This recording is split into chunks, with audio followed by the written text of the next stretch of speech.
Now, let's talk about Little Black Book. This is an interesting idea behind a movie, because in this movie, you snoop and you find, you know, this little black book that has your lover's previous girlfriends. Correct. Yes. And you go looking. Is this something that you think a lot of women do? Do you think a lot of women snoop? Well, there was a test screening with that 500 people attended a couple of weeks ago. It's gotten a great response from people, which has been awesome. But and everyone had been asked after the screening if they had ever snooped, and 83% of all women said they did. Wow. And over 50% of the men said they did. That's oh no, maybe so, it was 30. Oh, really? So 30, it's like 37. Well, we don't know, so you can pretty much say whatever you want. It was 53. Right, really? Wow, now you've got it together. I heard it was 94. So women, you think, are more curious about, in general. Or maybe they just admit it. Oh! Maybe. So men are lying bastards, is what you're saying. Right. I didn't say it, Conan. I think we get... men. Now, have you ever, you know... have you ever snooped? Me, no. That's it. There's this woman right here who went, yeah! Yeah! It's true. I think we all have, but it's what you do. For example, what do you do? If you're, what kind of snooping would you do? You're in a relationship, what would you do? Well, I ask tons of questions, and I know this is something that you understand. You do this every day. That's right. And we get to watch it. But, and I'm a pro. But I think you can tell by people's responses if they're telling you the truth or not. Right. I'm terrible at snooping because I'm a rotten liar. Right. I'm awful at it, and I have a very guilty conscience. So. Is there any area of the house that you would search? Let's say you're in a relationship. The bathroom. You'd search the bathroom. Like, what do you... I have looked in the occasional bathroom cabinet, but I like to call that curious. Oh, you look in the... I prefer to call that curiosity. You're curious. You like to know what kind of medication they're on. Correct. In case you should need to save their life at some point. Yes, you never know. Wow, that is so... Because that's really personal stuff, what medication you're on. Need to take an asthma medication. Right. Must I take charge in a certain situation? Wow, that's such a classy way of saying I went through your medicine cabinet and took the blue pills. I think also lotions and potions tell a lot about people. You know, all the little lotions and things. Well, if you have lotions and potions at all, it probably says something about you. Or we could say products. Men aren't comfortable with the term lotions. Like sometimes here at the show, the people that do the hair and makeup will say, would you like to take this lotion home? And a guy gets weird, like, I don't want an emollient, a balm, a lotion, a cream. Those things all make me nervous. What about a creme? A creme would be nice. Put a little in my soup and it'd be nice. What makes you comfortable? What makes me comfortable? We like manly sounding stuff. Like chapstick? Does that sound too Chapstick sounds a little bit. I like take this power sander home and use it on your head. You know, round off the edges. Like emery board wouldn't be a good thing. No, you can't. No, that's not good. I'm very sensitive about these things. Now, I'm interested in this area. I'm told that you are very attracted to tall men, and I'm going somewhere with this.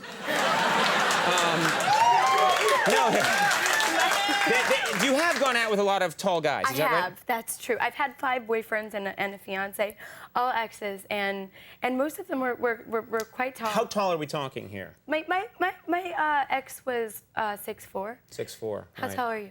I'm well over 7 feet high. I look smaller on television. On television, I look small, but I'm 7 feet high and much more muscular in person. And I testify. And in person, my voice is very low and manly. It's not this high quack you hear at home. But you like taller guys? What is it you like about a taller guy? I like it. I also like being carried. I think that's fun. You like being carried? I love being carried. I'm 5'3", and I didn't shoot up to this height and stay that way. I've always been the littlest one in class and such. So you like when you're walking on the beach with your boyfriend, if he's holding you and going, I think it's fun to still be able to be carried, and I like looking at the world from your perspective. Like, come here. Do you mind? What do we do? Depends on what we're doing. Well, I want you to see. Yeah. Okay. All right. Woo. I want you to see the world from my perspective. Okay. And then you'll be able to tell, like, really bend down a little bit. Okay, stop. Okay, look at that. See how different it is? No. Oh, no, a little lower. Okay, there. Oh, yeah! Oh, this sucks! What is this? This is terrible. I can't do a show like this.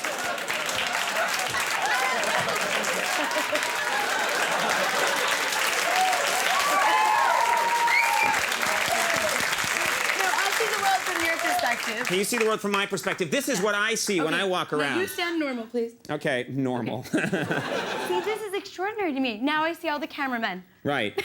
So you actually see things differently when you're taller. But you, when you're that height, don't have a giant red cone hanging in front of your eyes. No, but I could if I wanted to. I'll get you one of these. They're cheap. Thank you. You started in this business quite young. Is that true?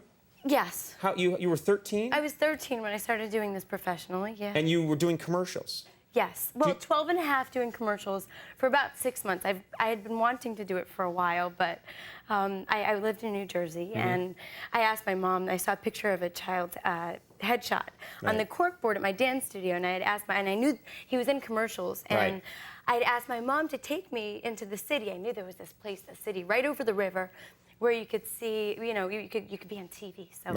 So she agreed to taking me a couple years later, and she was so wonderful. And anyway, the first commercial, I started auditioning for these commercials. Sure. The first one was it was all food, like Skittles, Pizza Hut, and. Do you remember anything from any of these commercials? Yeah, well, there was a board game that I remember. It was called Perfect Match, and I remember I had to go like that, and it was Perfect Match. Wait.